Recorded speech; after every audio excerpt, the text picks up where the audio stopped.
Well, good afternoon again, and welcome to Stay at Home and Brew It. I am Jeff Perot. I'm Michael Murphy. And I'm Brock Tornga. And today we're going to talk about something which I think is near and dear to all three of our hearts, and that is the German beers in particular. Since Wiesn is canceled, we're going to have to brew our own Oktoberfest. In case you haven't heard, Germany for the first time in... Oktoberfest. Yes. Well, Germany has the first time in lots of years canceled Oktoberfest. So, millions of people who normally would go over there and have more than a few liters of beer and lots of sausage are not going to be able to do it this year. Yeah, isn't that crazy? Stubby is in deep mourning. He'll get past it, though, next year.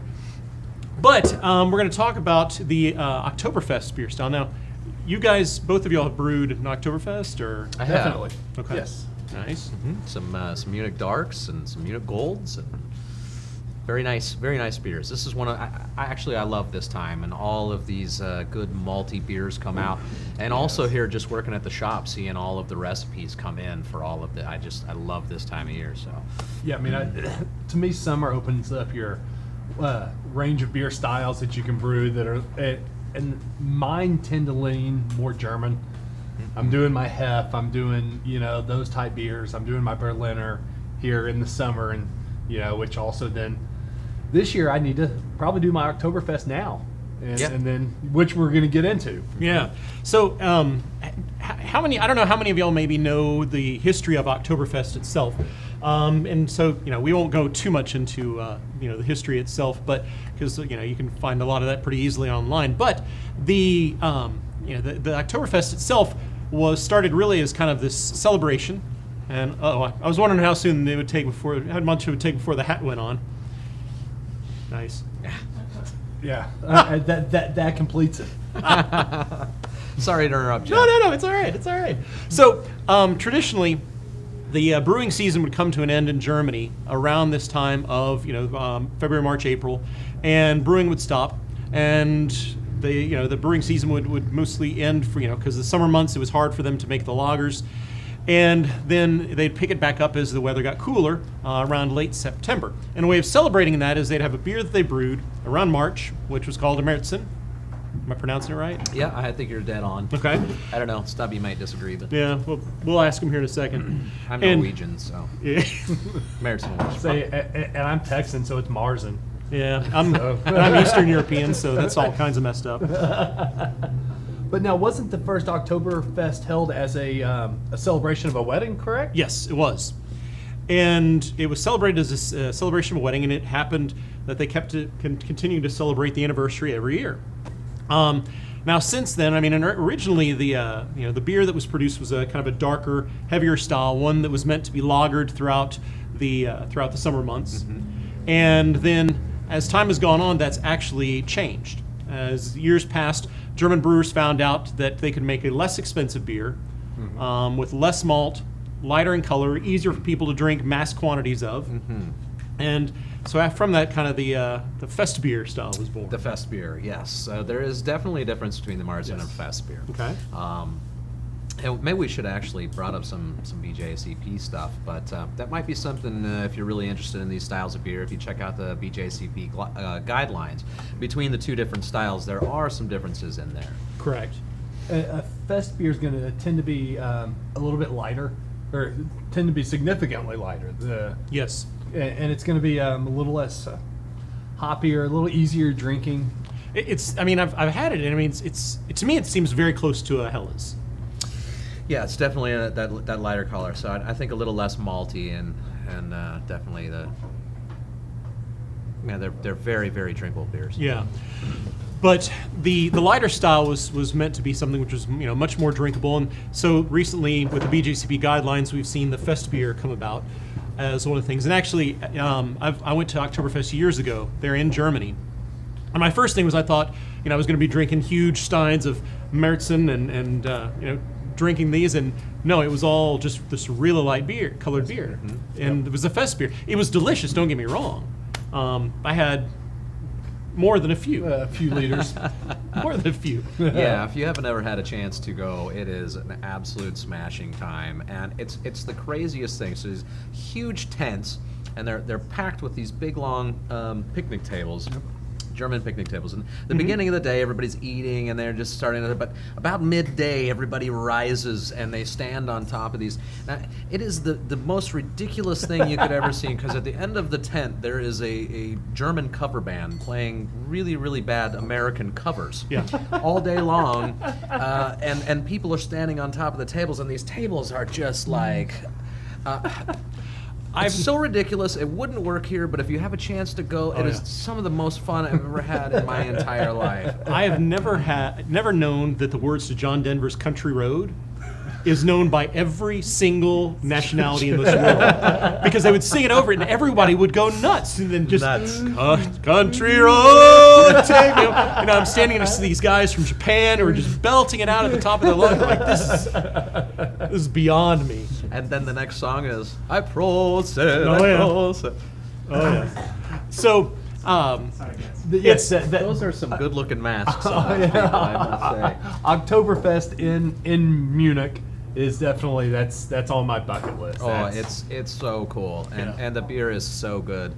It just is. I mean, the beers throughout Germany as a whole are just fantastic. And you know, 400 or 500 years of a recipe, you're starting to nail it by then. So.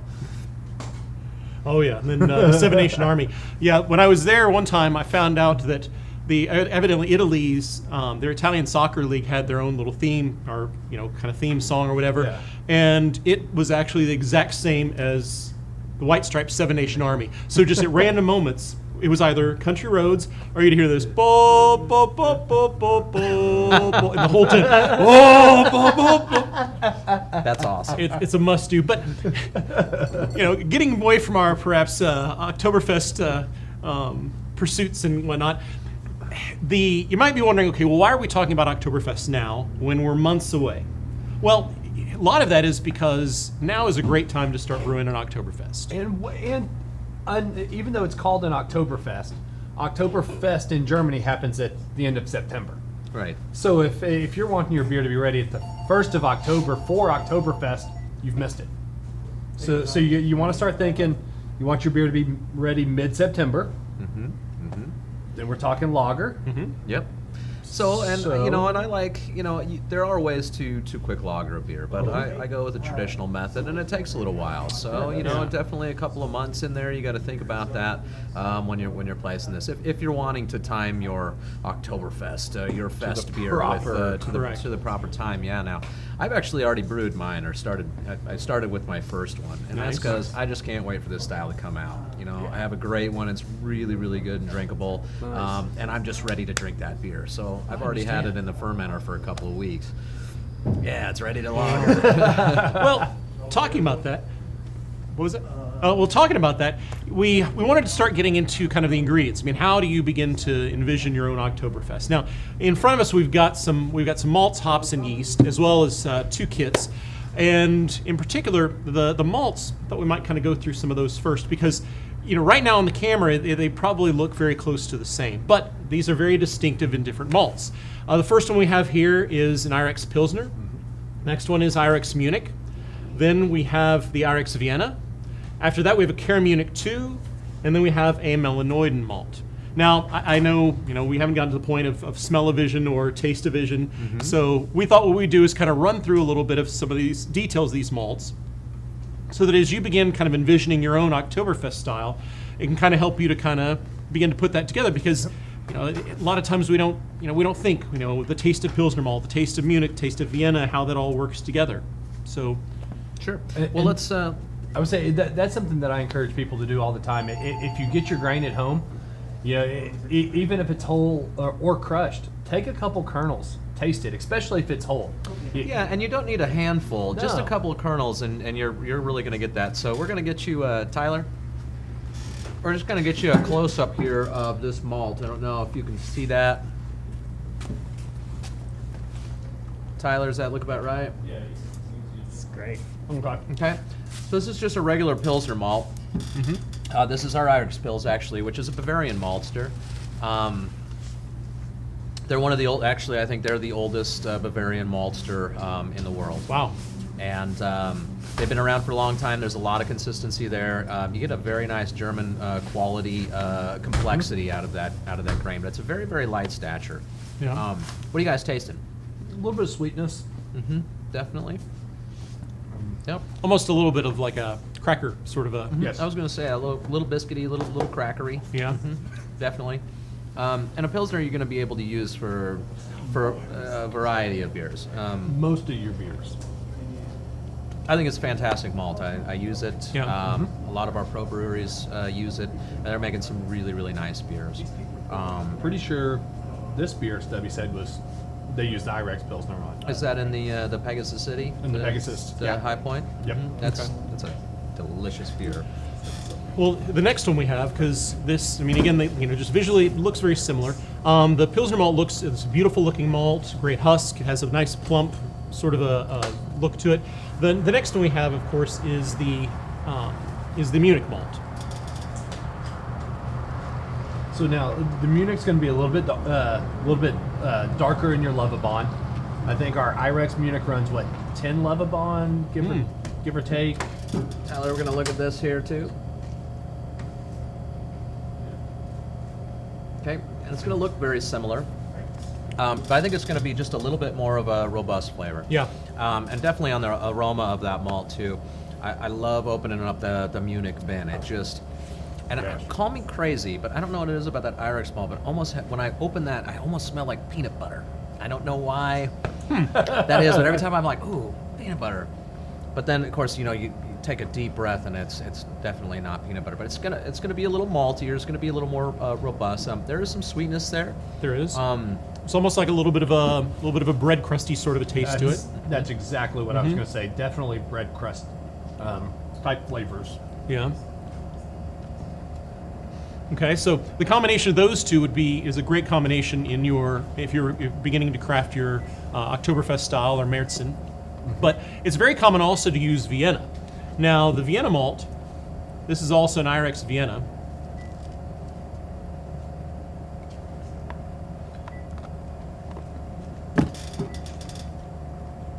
So the Vienna is going to be That there, bud? It's going to be a little lower in Lovabond, so it's not going to be quite as dark as the Munich. It's kind of going to be in between the Pils and the Munich here as far as your color that you're going to have. Mm-hmm. I'm not kind of in the taste. I don't get as much sweetness out of that. Okay. Are you getting that? I'm not getting as much sweetness, and I'm not getting like the bread crusty sort of thing I did in the Munich as much. Mm-hmm. I would say it's almost like See, I get a touch of the sweetness on the back. it's a little earthier. It's a little huskier almost tasting. Not in an astringent kind of a way, but Okay. Are you getting that? And I lose that bready. Yeah, I'm getting Crusty. more bready from the Munich. So as you begin thinking, you might think of envision how it is that you want your beer. Are you wanting more of that bready, kind of crusty thing kind of going on with a little bit of that kind of cracker feel or cracker taste there of the Pilsner malt?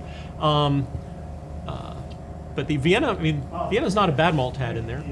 I would very much like to do some Vienna lagers. That's Okay. something that I haven't made a whole lot of, and I've always enjoyed drinking Vienna lagers. Fantastic beers. Okay. So it's something I would like to mess around with a little bit more. Okay. So it's Cara Munich now. Yes. So now, what exactly is Cara Munich? So the Cara Munich it's just they caramel a Munich malt, Caramel. right? So just like any one of your caramels, they're going to throw it in their kiln or whatever it is, and out roast it. But well, why would you ever want to caramel a Munich malt?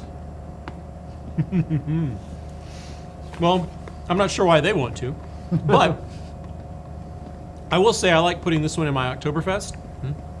I have a little in there as well. And the reason I do, it's got kind of a deeper sort of a Munich-y feel to it. That bread crust is It's really almost in there. Yeah. It's like a toasted bread crust or Yeah. something. It's like- it's been baking on the hearth for a while. The bottom of it has toasted up a little bit. Yeah, it's not burnt. You're not getting like a burnt astringent thing No, going not on. like a roasted malt or anything No. like that. And not so much of a. I think there's a little bit of caramel there now that I can kind of taste on the back end. Mm-hmm. But it's not overwhelming. And that was another thing I wanted to kind of talk about as well. Okay. Is the difference between, a traditional like American Oktoberfest and a German Marzen.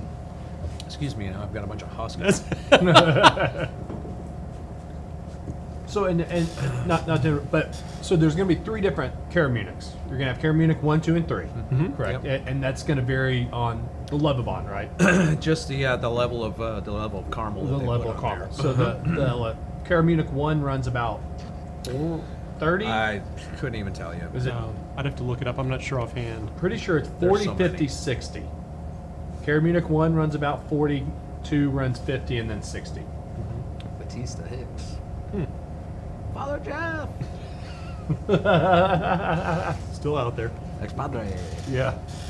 But it can be used. I think it should be used sparingly. I mean, definitely don't. I wouldn't replace your Munich with No. it by any chance. I wouldn't use more than 5% of that in a recipe. I find that some of them, the one tastes very tobacco-y to me. It has that tobacco kind of aroma, where that That's kind the of that's is the lost in the Cara two. Munich 1. Oh, the one. In the one, yeah. And definitely start to get more of that caramel in there. But what a great way to depthen it out without adding, just straight caramel in there. And that's what I was going to get to, Michael, is the difference between, the American kind of version. I find that so many American versions are so carameled. Yes. And actually, if you'll read the BJCP guideline, you're not supposed to have caramel in there No. at all. It's not supposed to be present. So if that's something that you're thinking you need to add a lot of in your beer, a lot of times I get these Oktoberfest and it's just a caramel bomb. It's so sweet that I want to taste the malt. I want to I want to have that real malty, nice, rounded, full, Märzen instead of just a cup of caramel, which I find in America all the time with these Oktoberfest. Now there are some good ones out there, and I've had several of them, but by far, whenever you drink that German Märzen, it's just the caramel is not there. No, and it's that not. hoppiness is not there either. The German beers are always about balance. I've seen, and the balance between the malt and the hops, the various flavors of the toast, and maybe a little bit of sweetness in the background. It's never like I've tasted something and it just bangs you upside the head with one flavor or malt or hops. I mean, it's very much balanced. Now, this Talk about our last malt here. this last one is melanoidin. So going back to what you were talking about the Marzen and the BJCP. So I pulled it up here and it says noticeable caramel, biscuit, or roasted flavors are inappropriate. So if you're drinking a Marzen and you're picking out that caramel flavor, it's probably not a correctly done. It's not to style. It's Now, not if you to just style. love putting a bunch of caramel in your Oktoberfest, that's fine. Make what's good for you. Make what you like to drink. But if we're going to enter this into a competition, are you enjoying that there? I like this one. If you're going to enter that into a competition, just know that you're probably going to lose marks on that over caramel. Melanoidin, thing. huh? So now, as I see Jeff just hanging left to me, like eating this melanoidin malt like it's popcorn in the movie theater. Jeff, what are we getting out of this taste here, first of all? And Tyler, should we take a look at this? I don't think we looked at the Cara Munich. So a little darker, right? A little darker. Looks like it's been in the kiln there. I'm getting some little bit of sweetness, and again I'm getting that real toasty bread crusty thing kind of going on. Definitely. So I'm going to go out on a limb and say that you use this. I do. I actually really like melanoidin quite a bit. And my brewing partner Nick gives me a hard time because he looks at a lot of my German recipes. He's like, "Why do you put melanoidin in everything?" But I liken it much to Brock's love affair with honey malt. I was in love with honey malt. I put honey malt in everything when I was a new brewer. I was like, what would be better than to put a handful of honey malt in there? I've long since cut down on that a lot. I still like using honey malt, though. I'm a fan of honey malt, but yeah, not in everything by any No, means. no. I think honey could be malt there, can too. add a nice complexity. But Now, so what's nice about the melanoidin flavor? Yes. Explain to somebody who had never heard the word melanoidin. Okay. Melanoidins are oftentimes what develop during the process of boiling. And you have what they call the Maillard reaction. I think I'm pronouncing that correctly. Maillard? Maillard, okay. It's And the caramelization of sugars, right? Is this this taste. Correct. And typically you get a lot of melanoid and stuff going on when you do a decoction. Because with the decoction, which we'll do in an episode one of these days soon, in a decoction you're pulling out a significant part of the mash, and you're taking that, bringing it up to a certain temperature, bringing it up to a boil to kill the enzymes, and then you return it back to your mash to raise the temperature of your mash. Yep. It's a pain in the neck. And yet, I've tasted beers that have had that have not been decocted, beside ones that have been decocted, and there is a noticeable difference. So now there is a way to bring out some melanoidins in your beer without putting this malt in it. You can boil it a little harder, a little longer as well. longer. These are also going to create some of these melanoidin reactions in there, and some of those flavors. That's blasphemy, you speak, sir. Every so often, Stubby comes out and just drops a bomb. Just walks on. So I see Thomas is watching. Hey Thomas, I can't wait till we can open back up and you can bring us some of your beer. You bring us some of the best beer around. So, cheers. Yeah, cheers. Indeed. So all of these malts, I mean, just when you're trying to put together a recipe for Oktoberfest, and you think you have one, it'd be a good thing. There are a ton of these recipes out there, and everybody thinks they have it right. Correct. So look over a few, get a couple that are tried and true, that work well, and maybe try to build your recipe around there. Now, if there's something that you're looking for in particular, that's when you add a little bit, or you would subtract a little bit from your own recipe. Yeah. Hop profiles, do we want to go into that? Sure. Before that, kind of following up on what Brock was saying, a good starting place is one of the books that we've mentioned before. You can get Jamil's Brewing Classic Styles. That's a great book to look in there. He's got a solid Oktoberfest recipe. You can try brewing it, taste it. Maybe you decide, hey, I want a little something more of this or that in it. Give it a shot and make it your own, like Brock was saying. Hop choices. Much as Brock was saying, I've seen recipes all over the way, all over the place. Even the ones that had Cascade and Centennial in it for an Oktoberfest beer, which made no sense to me. See, and I was thinking American sea hops. I was going to go Citra. Just go 100% Citra of Marzen. Yeah. I'm gonna have to disagree like 1,000% with you, Michael, on this one. Unfortunately, I generally like to go one of two ways. It's either Herbstrucker or Hallertau. Okay. For me, and not a lot of it. It's not going to take a whole lot. Because again, do you have that BJCP style guideline? Let's see what it has to say about a hop profile for, I do. Let's see. for an Oktoberfest beer. You're aiming to use what are called noble hops.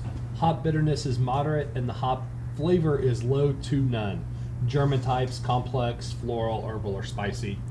Hops provide sufficient balance that the malty palate and finish do not seem sweet. Yeah, so that's going to be a noble hop characteristic is basically what they're... And per guidelines, you're looking at 18 to 24 IBU. So basically what you're looking to do on this beer is... You want a little bittering hop. A 60-minute hop of something lower alpha, a Tettnang, a Hallertau, a Tradition, something I mean, A clean little and- aroma would be fine, too. Yeah, like a lot of times what I do is, because I'm a fan of Tettnang. And so a lot of time what I'll do is I'll just do a little smidge of Tettnang towards the end. Okay. But I've also used Magnum with quite good results too, which Magnum is a very high alpha acid, very clean bittering hop. Yeah. When I was making a large amount and way back when the hop shortage took place. Okay. Do you remember that? Or It's a few years back. We Okay. had just a terrible crop. yeah, when the hop shortage took place, it was hard to find a lot of hops, or they were very expensive. And so I made 10 gallons of Oktoberfest with, I think, like 1 ounce of Magnum. And it turned out pretty dang good. That sounds about right, though. Yeah, but I mean, that was an easy way to get the bitterness I need for the balance there, but then not spend a ton on hops to make the beer. Yeah. Yeah, absolutely. So, I think a lot of times with these German styles, if you're overthinking it, it's done. Yep. You know, a good simple recipe goes a very, very long way. And all I'm really looking for is a beer where my malt is the star. That's what I want to taste with. That's what I want to smell, and that's what I want to taste is my malt quality. Yep. in there. So how about yeast? We have some different yeasts here we could take a look at. I'm dying to use this side camera again, Okay, so so- I would love to show. So we've got some liquid yeast here. Okay. These are from Yeast. Let's see. You said Munich Lager is usually your favorite. This is my go-to. The Munich Lager is my go-to for my Oktoberfest. Now, I've used some of the other, but for my flavors, I think it's really clean and it allows just really that malt quality to come out. So here we're using this side camera. There's the Munich right there. Everybody knows what a everybody knows what a Y yeast package looks like. But there are also a couple here.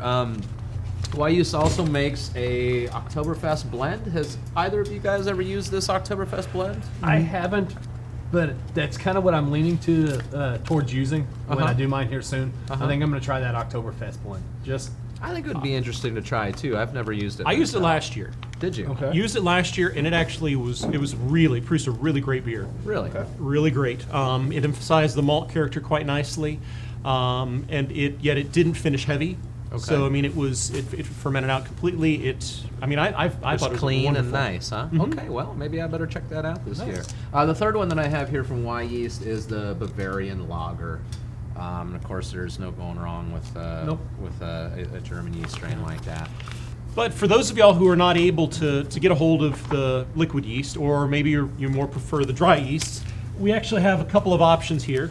We have Mangrove Jack's Bavarian Lager yeast, and This is the M76. And again, that's just a German yeast strain. And what do they say here about it? We read about it, didn't we? yeah. It produces a nice clean malt profile, if I remember correctly, and is good for actually this style as well as a number of other German lager styles. Lagers, Pilsners, Helles, Munich Dunkel, Rausch beers, and more. So just a nice German lager strain. And I've had pretty good luck with the dry yeast too on the Mangrove Jack. They make a pretty nice yeast strain. Okay. Next one is the Lallemand Munich. Am I getting this in the frame right? Look good. Now this I have not used either. No. That I had, yeah. So But- that's the wild card of the bunch. Yeah. Well, actually, in my opinion, this is the next one is the wild card of the bunch because I had not heard of this one before. But I have used that one. Okay. So I do have some experience Yeah, with this is really interesting actually, and this is a British strain. It's the SO4 from Fermentus. Yes, and actually that's the yeast that is recommended for our Oktoberfest kit, which is actually right here on the table. Yep. So we have our Oktoberfest, and that's meant to be done as an ale. You can definitely you do it. can lager it. You can definitely lager it, but this is the beginning of August. You realize, oh crap, I'm going to hold an Oktoberfest party here in 6 weeks, and there's no way I can lager Sure. correctly, and let's do it as an ale. And so what you can then do, as our kit suggests, you can double pitch the SO4, which I have done, and I fermented it low With good results. with great results. So one of the nice things here is like we did this for the extract kits. Yep. Okay, and the reason we did that is a lot of our, the newer brewers, the guys that are brewing extract kits, there's nothing wrong with it. You can make a great extract beer. And I did for a year. Absolutely, and I did too. For years, I was an Yeah, extract brewer same here. until I moved on. And we wanted to do that because a lot of times you don't have the extra equipment that it takes to set up and be able to lager. So we wanted to do this. Now, our rep from Fermentus actually said, and I know it's weird, this SO4 thing, but he was saying that actually, if you over pitch that yeast, it's going to clean that beer up. And as long as you have really, really over pitched it, you're going to get almost the cleanest profile out of that beer, and it's going to allow that malt to stand. I think is what Austin was saying back there. Yeah, which that floored me. I had no idea because when first I looked at the kit and thought, okay, wait a second, that's a British strain. Why are we putting that in a? I thought the exact same thing. I thought, well, this couldn't be right. But for those of y'all who perhaps do not have the equipment to do an all grain batch and want to be able to do an extract batch and to do it quickly, as Michael was talking about, this is a great way to do it. So Thomas, to answer your question, that was just a failure on Brock or Jeff's part. No, the Omega yeast. Oh. The Omega yeast works great. I've used the I've used one of their Failure, lager strains. Michael? Failure? Failure to communicate. No, and the reason we don't have that out right Is- now is yeah. because of the pandemic. Unfortunately, Omega they had had shut to shut down. down for a little Yeah. while. But they are going to open, and we They should have. actually- Hopefully, we get some yeast here again. Omega opened up for the homebrewers this past week Mm-hmm. with the expanded their full line available next week. So Okay, here in the next so- week or two, we should be getting. I haven't that used. back in. I wasn't aware. Their October. I don't know. I know they've got a Bock strain. Bock strain. Yeah, I've seen that. Is that I've what used- were they referring to here? I've used. He just said, "What about the Omega Omega yeast?" yeast? Okay. I've used one of their lager strains, the one that they've had forever. I The can't Bayern think of lager it. is the Bayern is, lager. is actually really nice. I mean, Okay. some I've used nice that one a few pilsners times. with Yeah, it. yeah. I've used that one a few. I've used that one actually on my IPL that I did at home. Okay. Nice. So yeah, so Thomas, yeah, the Omega yeast, they do have strains that would actually work real well with making your Oktoberfest. You know, unfortunately, we didn't have the strains here available today to be able to show you. But as soon as we get them in, you can order to your heart's content. Absolutely. Now, there's also, if you're looking and saying, okay, I want to have an Oktoberfest party, but I don't want just the Oktoberfest, my Märzen on tap. I want to have several different kinds of German beers. Well, there's actually also there's some other styles that you can brew that actually work really well. Besides doing, in Oktoberfest, you got German Pilsner, you got a Munich Dunkel. A couple of my favorites are actually the Maibach and the Hellesbock. It's a couple of my very favorite styles of beer. Actually, the Maibach is my favorite style of beer of all times. And you don't get a lot of good ones here. No. There's not a lot of commercial examples as well. There is a really nice one right down the road here at Cowtown. Actually, Sean makes a really nice. He does. Yeah, What is the name of that beer? I should know. it's this. called La Cabra Dorada. That's what which it means is. the hard goat. Wow. Okay. Say it one more time, Jeff. La Cabra Dorada.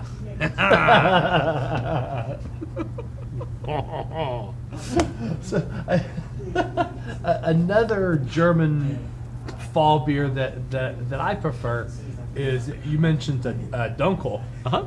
Well, I like a Dunkel Weiss. Yeah, okay. That'd be a good one also. A dark heft. That's a great wheat beer. That's a great fall beer.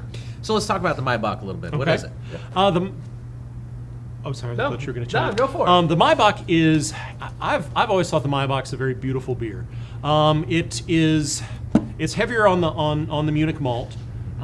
It is a little bit stronger than your Oktoberfest style, but not quite as strong. And I mean, it's not like a Doppelbock or anything like that. But it it's does much- have a little more ABV. Yes, it does. So it's one of those to where, whereas with the Oktoberfest or like the Helles over here, you could put back a liter or two of that and it might be okay. A couple liters of the Maibach and you probably better sit down for a few hours before Yeah. you do anything. But it's a very beautiful malty beer that has a lot of those bready, kind of bread crusty sort of flavors to it, yet with a wonderful, beautiful Munich character. I mean, it's Somebody told me that it was made originally to get them through like the long winters there, and Okay. So that's what I had heard anyway. Whether that's true or not, or totally wrong, I have no idea. But it was a higher ABV, and it was robust, almost like a meal that they could have. And this was to get them through this long time when they didn't have the harvest. okay. I hadn't heard that, but that wouldn't surprise me. That's- yeah. It's a very robust, very beautiful beer, but then it's also, much like a lot of the German beers, it's very easy to drink, which is nice. I mean, you can tip back a liter of it and you don't feel like you're, like you did a liter of Russian Imperial Stout. Right. So, I mean, that's actually a very beautiful one. Oh, yeah, and Gene chimed in, Cowtown makes also a really good milk stout called Cow Tipper. Is that your preferred beer, Gene? It is. That she likes the cats. She likes the Cow Tipper from Yeah, Cowtown. you said she likes dark.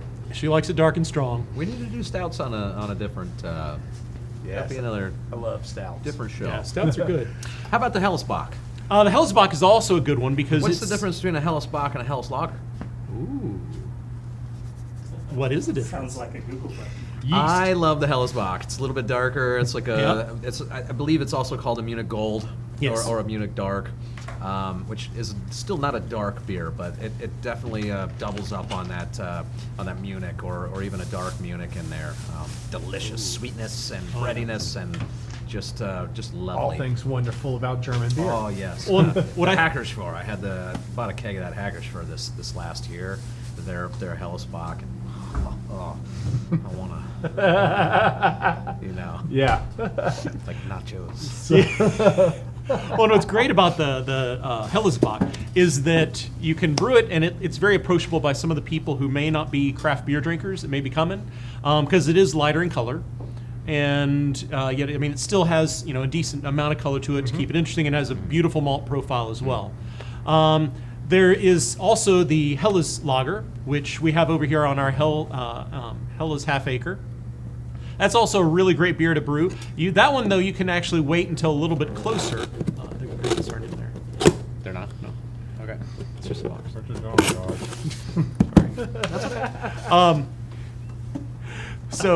Super easy drinker, great. Hell's beers, Hell's lagers are just big, tall, golden glass of wonderful German. Yeah.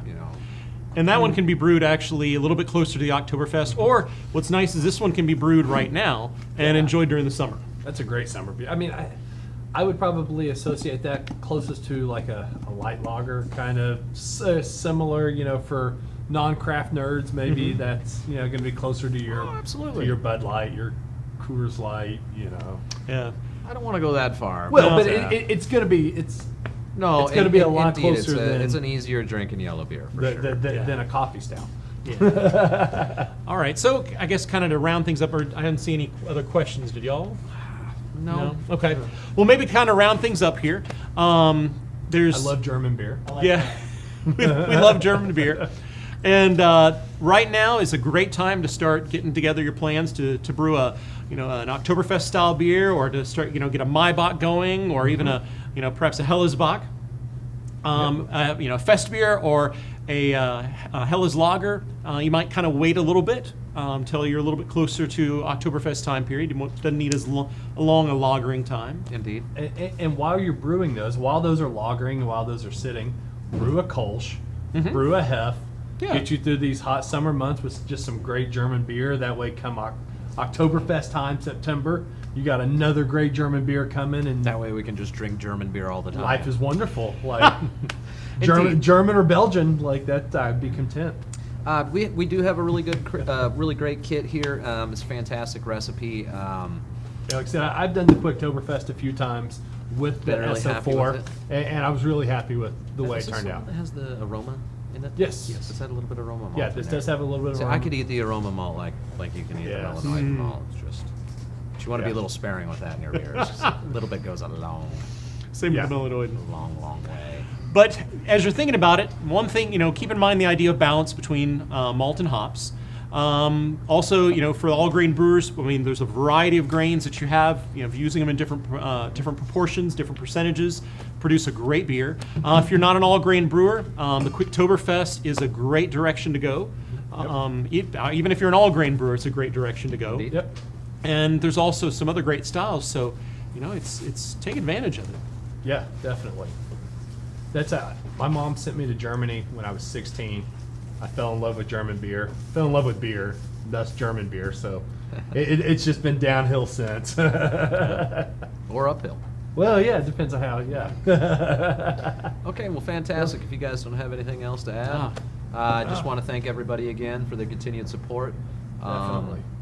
Texas Brewing's here for you, and you guys have definitely been there for us. Just bear with us, kind of as we keep going. We're still not opening our storefront as of yet. We're still having a pretty high volume of orders as well, and if you're just patient with us, we're getting around to everybody. So just keep it up out there. I would say stay safe and